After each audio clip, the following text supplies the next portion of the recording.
1973 एक छोटा सा टाउन इनफील्ड। एक रात एक आदमी अपने घर के बाहर कुछ ऐसा देखता है जो इस दुनिया का बिल्कुल नहीं होता। 3 पैर, छोटी बॉडी और छोटी सी बाहें और पिंक कलर की आंखें, फ्लैशलाइट जितनी बड़ी। इस मॉन्स्टर का कोई एक्सप्लेनेशन आज तक नहीं मिला। आज हम बात करने वाले हैं द इनफील्ड मॉन्स्टर के बारे में, एक अनसुलझा भयानक इनकाउंटर जिसके पीछे छुपी है एक डिस्टर्बिंग स्टोरी। क्या वो कोई एलियन था, या कोई ऐसा क्रीचर जो किसी और डायमेंशन से आया था, या सिर्फ एक आंखों का भ्रम? सब्सक्राइब कीजिए और चलिए हमारे साथ शापित नगरी चैनल की नई सीरीज नाइटमेयर फाइल्स के पहले एपिसोड में।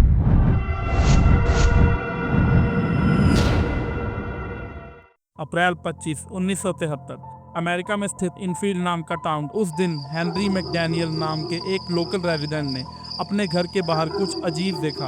उसने अपने दरवाजे पर स्क्रैचेस की आवाज सुनी, और जब उसने दरवाजा खोला वो चीज उसके सामने थी। It had 3 legs, short body, 2 little short arms, and 2 pink eyes as big as flashlights.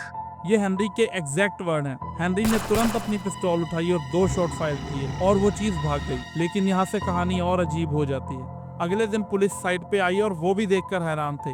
दरवाजे पर अजीब से पंजों के निशान और जमीन पर फुटप्रिंट्स, डॉग जैसे, लेकिन हर पैर में 6 उंगलियां। मतलब वो ना कोई रैकून था और ना ही कोई डॉग, वो कुछ और ही था। जब मीडिया ने हेनरी से पूछा कि ये क्या हो सकता है, उसने बोला अगर उन्होंने उसे ढूंढा तो उन्हें पक्का एक से ज्यादा ही मिलेंगे, और वो इस पृथ्वी के तो बिल्कुल नहीं है। अब ये सिर्फ एक विटनेस की बात होती तो लोग इग्नोर कर देते, पर ऐसा नहीं था। सिर्फ हेनरी ने नहीं, बल्कि 2 और लोगों ने भी उस मॉन्स्टर को देखा था। एक 10 साल का लड़का और उसका कजन। उन्होंने रिपोर्ट किया कि उन्होंने एक क्रीचर देखा जो अंधेरे में भाग रहा था उनकी गली के पास। वो बहुत तेज और अननेचुरल था, और सबसे खास बात, उसकी डिस्क्रिप्शन बिल्कुल मैच कर रही थी हेनरी की स्टोरी से। ये कोई कोइंसिडेंस नहीं हो सकता। जब ये न्यूज़ स्प्रेड होने लगी, लोकल पुलिस ने इन्वेस्टिगेशन शुरू की, पर कुछ नहीं मिला। अब यहाँ से 2 थ्योरीज निकलती हैं। पहली, ये सब एक मास हिस्टीरिया था। एक आदमी ने कुछ अनयूजुअल देखा, मीडिया ने उसे हाइप किया और बाकी लोग भी सेम चीज देखने लगे। दूसरा, ये बिल्कुल सच था, लेकिन या तो गवर्नमेंट ने कवर अप कर दिया या फिर वो चीज वहीं चली गई जहां से वो आई थी। FBI ने भी कुछ समय तक इलाके को मॉनिटर किया, लेकिन उन्होंने रिपोर्ट कभी पब्लिक नहीं की। अब सवाल ये उठता है, क्या सच में पृथ्वी में कुछ ऐसी स्पीशीज एग्जिस्ट करती हैं जो कभी कभी नजर आती हैं, या ये किसी दूसरी डायमेंशन से आया क्रीचर था?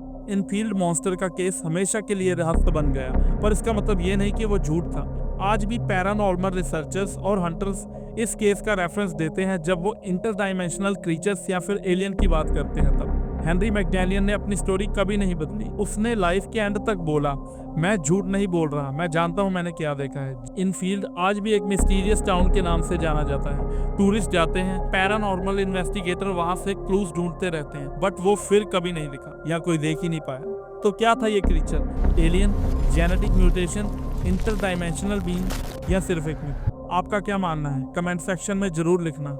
और अगर आपको ऐसी ही रियल लाइफ स्टोरीज पसंद हैं तो लाइक करो, सब्सक्राइब करो, बेल आइकन दबाओ, क्योंकि ऐसी कहानियां मैं आगे और भी लाता रहूंगा।